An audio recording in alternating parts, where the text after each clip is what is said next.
Assalamualaikum warahmatullahi wabarakatuh. Kenalkan nama saya Muhammad Sadek dengan NIM 13111314. Baiklah, saya akan menjelaskan proyek apa yang saya buat, yaitu mendeteksi wajah Presiden Indonesia dan termasuk mendeteksi wajah saya dengan menggunakan face recognition. Nah,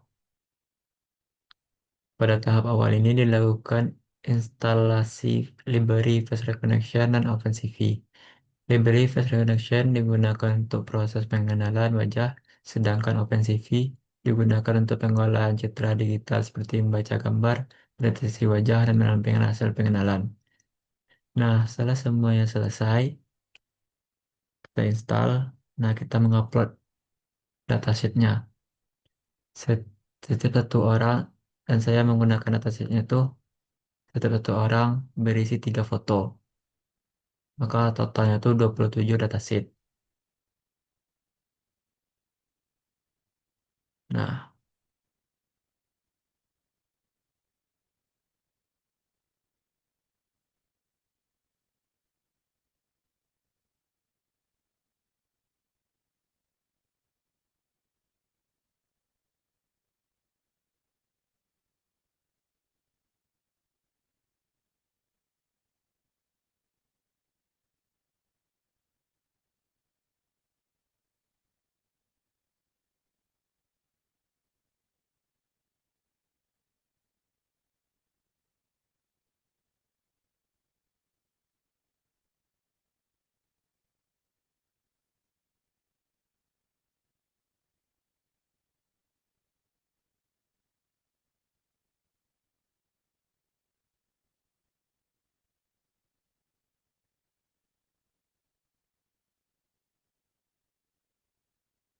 dan maka kita tunggu datasheetnya diupload.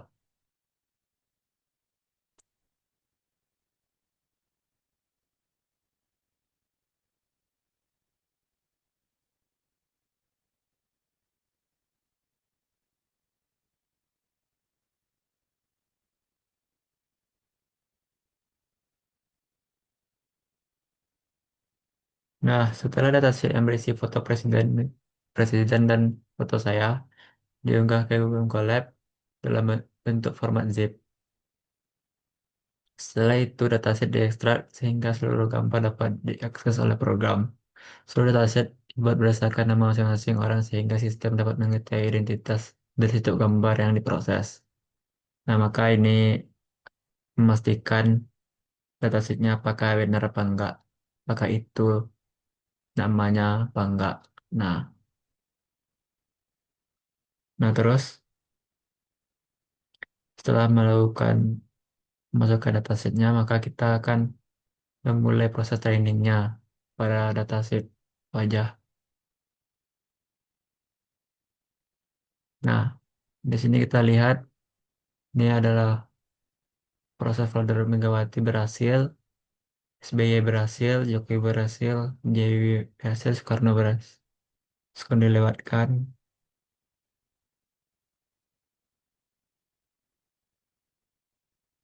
Nah, karena ada ada karena ada 2 foto di Soekarno itu tidak terisi, ada beberapa kesalahan.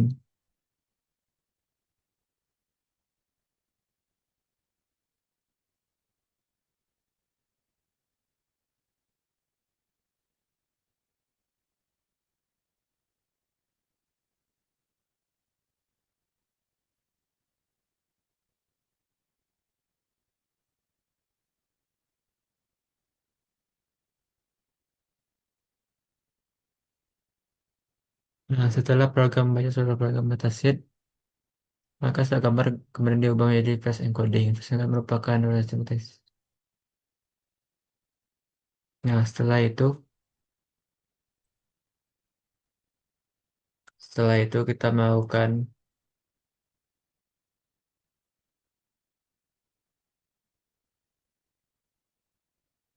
nah, kita akan melakukan hasilnya. Akan kemudian video JavaScript. Karena di Google Colab tidak memiliki akses langsung ke webcam, digunakan kombinasi JavaScript dan Python untuk mengaktifkan kamera pada browser. dan kemudian mengambil secara langsung dan gambar tersebut disimpan untuk diproses oleh sistem. Setelah gambar diperoleh, sistem melakukan deteksi wajah menggunakan metode Hoek. Metode ini digunakan untuk menemukan lokasi wajah pada gambar dengan kecepatan yang cukup baik, sehingga cocok digunakan pada Google Colab.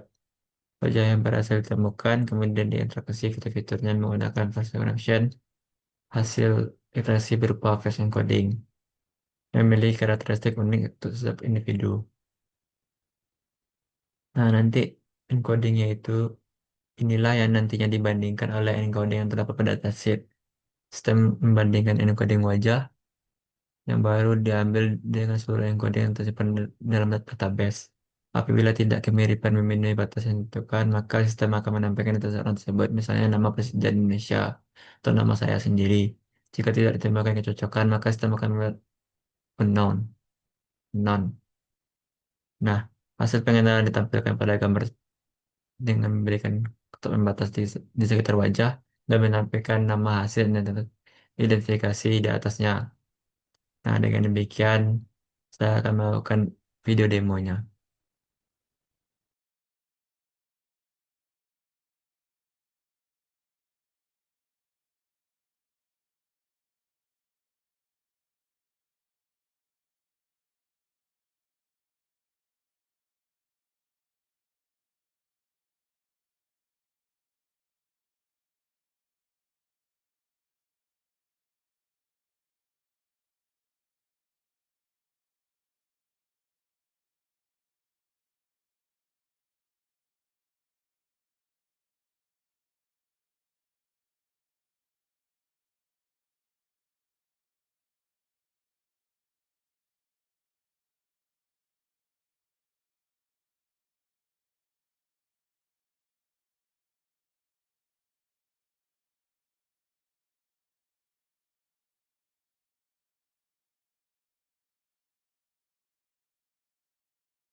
Baik, saya akan menjawab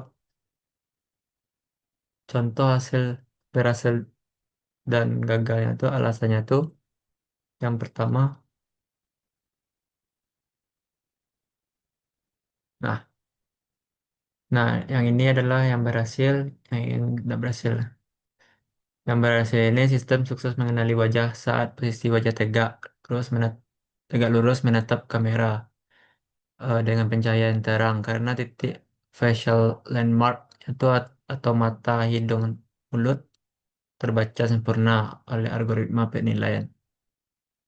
Nah, ketika gagal, sistem sempat gagal mendeteksi wajah atau tidak muncul eh, kotak area kotak di wajah saat gambar diperkecil menggunakan skala resize fx sama dengan 0,25 fy pada saat saat contohnya gagal, sistem sempat gagal mendeteksi wajah atau tidak muncul eh, pada area wajah kotak saat pada kamera beresolusi rendah karena piksel wajah menjadi terlalu blur sehingga metode Hawk kehilangan polanya. Baik, saya akan menjawab pertanyaan kedua.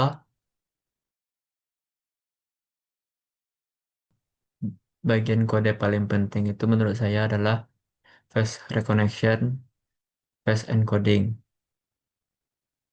yang dimana penentuan ambang batasnya toleran 0,6.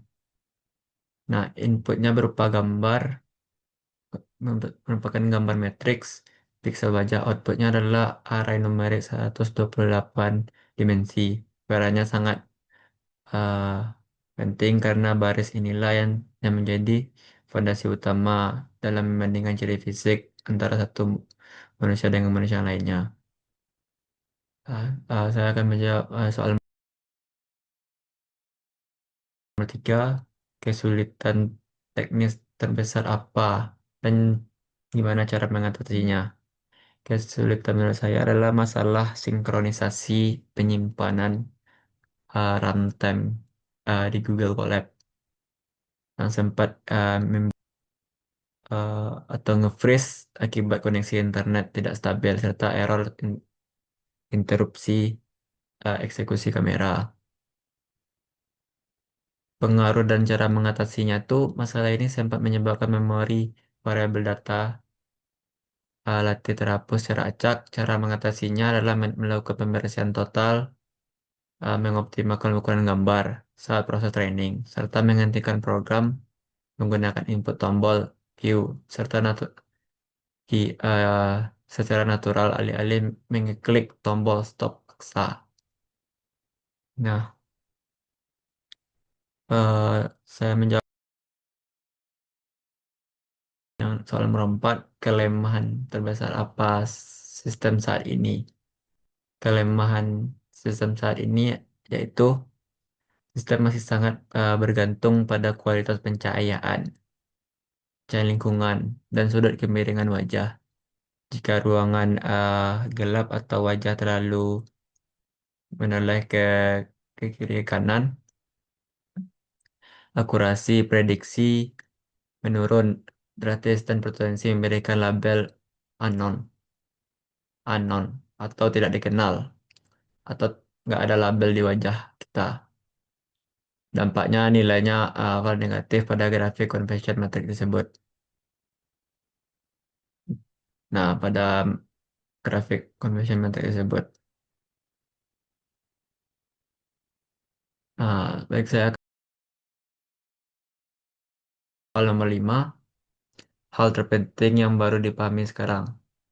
Hal penting baru dipahami sekarang menurut saya yaitu dulu saya mengira sistem komputer ini langsung menebak nama secara acak gitu atau gambar kayak mentah gitu. Nah, sekarang saya baru paham bahwa di balik layar semua gambar diubah menjadi angka koordinat matematis terlebih dahulu dan pengenalan wajah uh, lebih akurat dan akumulasi kalkulasi rumus jarak